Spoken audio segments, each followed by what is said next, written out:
for events, and Mindy asked me to, come up with an idea for an event, and I came up with this, and I thought that it would be really interesting that you guys would like it, because we don't really have any events geared towards, like what Girl Scouts is all about, which is, like preparing girls for the future. And so I thought that this would be really great for you guys. So I guess that's it. I want to do the Girl Scout pledge because we, don't do that most of the time at events. So. What's a Girl Scout? On my honor, I will try to serve God and my country, to help people at all times, and to live by the Girl Scout law. Okay. And the first session is Doing change. And we have Nikisha and Lenore. Although, Lenore, you're going first, correct? Okay. All right, I'm going to turn up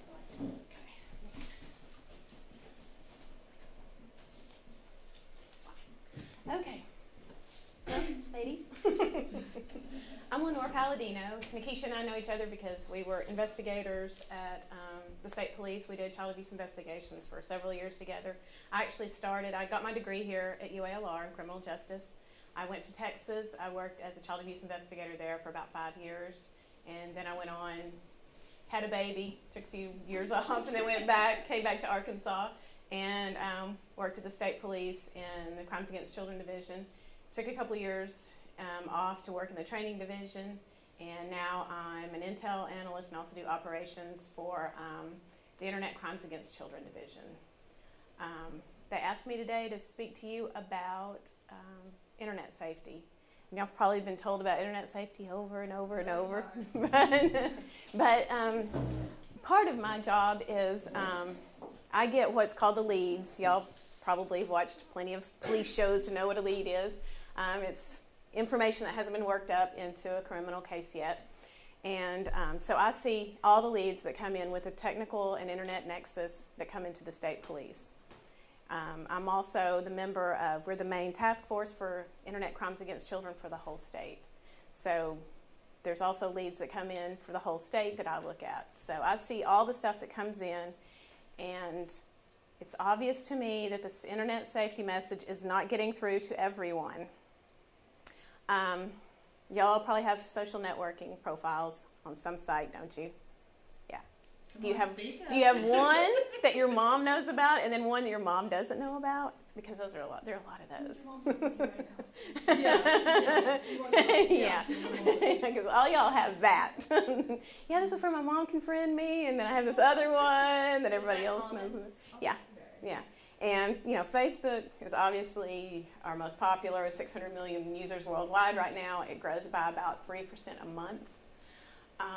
But y'all all know that there's other sites like MySpace, which is hooked up to Facebook now, and ones like My Yearbook, which is very popular with unsavory men, and things like Bebo and High Five and all those other ones. I have profiles on all those because I watch what people do on all those, and it's not my name, and I know I'm in violation of the EULA, but that's part of my job. When I get a report in, I go out and I'll search someone on Facebook, or I'll search someone on MySpace and see what's really going on, and try to identify who they are, because sometimes all I have is just really, really basic information, and before the lead goes out in the field, I try to find out exactly who this person is that's doing whatever it is they're doing. As far as y'all are concerned, I don't know, try that. We try it again. Okay. The most thing I think that I see with y'all, though, with this age group right now, every single day, are girls and guys both taking pictures of themselves and placing it on their profiles. And I'm not talking about happy pictures of their faces, pictures that you wouldn't show your mom and dad, and you wouldn't want your teachers to see, and you wouldn't want your uncle or your aunt to see. And the problem with that is we don't have a good handle on it, because we don't know how to deal with it with the prosecution, because that's against the law. When you do that and you're under the age of 18, you're producing child pornography. So we can charge you with a felony, and you can be considered a registered sex offender for the rest of your life. Well, so you can't have these pictures on Facebook. You can't put them in a place where they can be traded and viewed. But you're talking about, you see that a lot. Right. Oh yeah, every day. Every day I get a report of some girl or guy that's taken pictures of their naughty bits and put it out there. And all their friends can see it, and if their profile is not set to private, everyone can see it, including the people that really shouldn't, and will start having conversations with you and asking for more and more. Things like that, once you've shown in a public place, because we all know social networking sites are public places. Even if you have it set to private, it's still a public place. So we know that the more we show there, the more that these people who are going to prey on you will know, well, she's willing to do this like now. So when I start chatting with her, well, she'll be willing to do more with me. It could lead on, and you could wind up with a case where they've asked to meet with you. You feel like, I know them, I've been talking to them. You know, they're not going to hurt me. They're my friend. You know, they've just been telling me how pretty I am, how smart I am, how mean my parents are because I'm sick of my parents. And now, you know, he says he wants to meet me or she wants to meet me. She's not going to do anything to me. It's not going to be a big deal, and it is a big deal. Rarely do these people ever have your best interest in mind. They're selfish people, they're sick people, and they're people who don't want to do anything but harm you. And once that's done, it can't be undone. So I hope none of you have done that, but you know someone who has. You know someone who's texted a picture of themselves to someone and sent it out there. You know someone who's put an image like that out on a social networking site. There is no way I'm getting all these reports and y'all don't know these people. So, you know, if you know that's going on, if you know a kid that's doing that, really, you know, reach out to them and tell them how dangerous that is, what it can lead to, and if they are breaking the law. And if a prosecutor in your area decides, you know, this girl has broken the law, if this was a grown man doing, you know, breaking the law, he would be charged. So I'm going to go ahead and charge this teenage girl or this teenage boy. And your life is messed up. If you're a convicted felon, what are the things you can't do? Do y'all know? Well, public office. Really.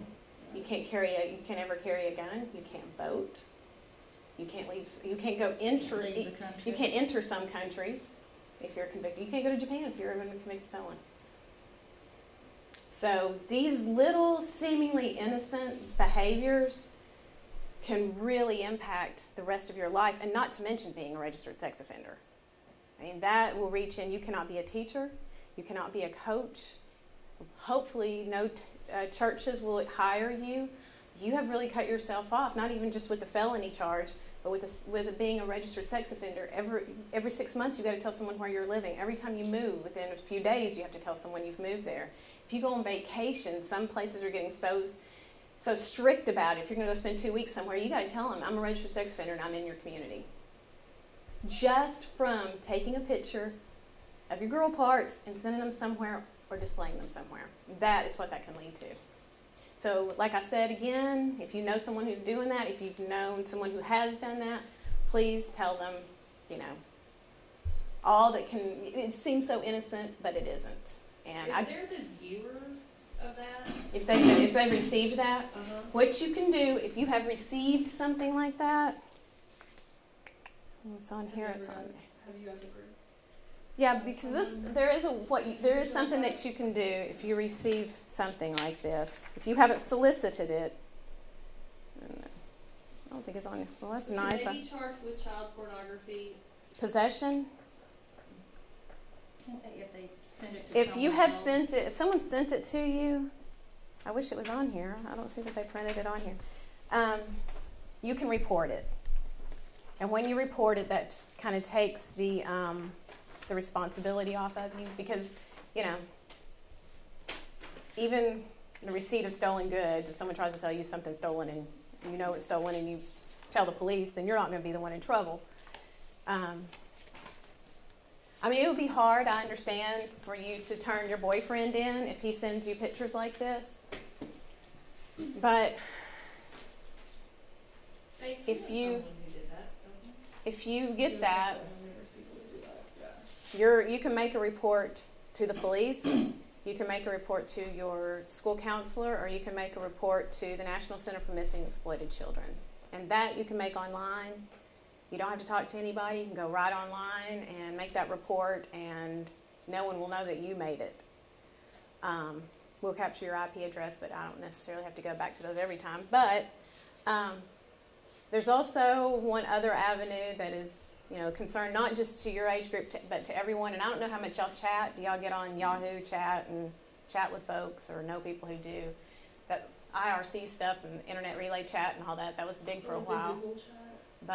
The Google chat stuff? Well, any kind of chat rooms at all. I mean, or any kind of place like, do y'all know DeviantArt? Do y'all ever go on that site?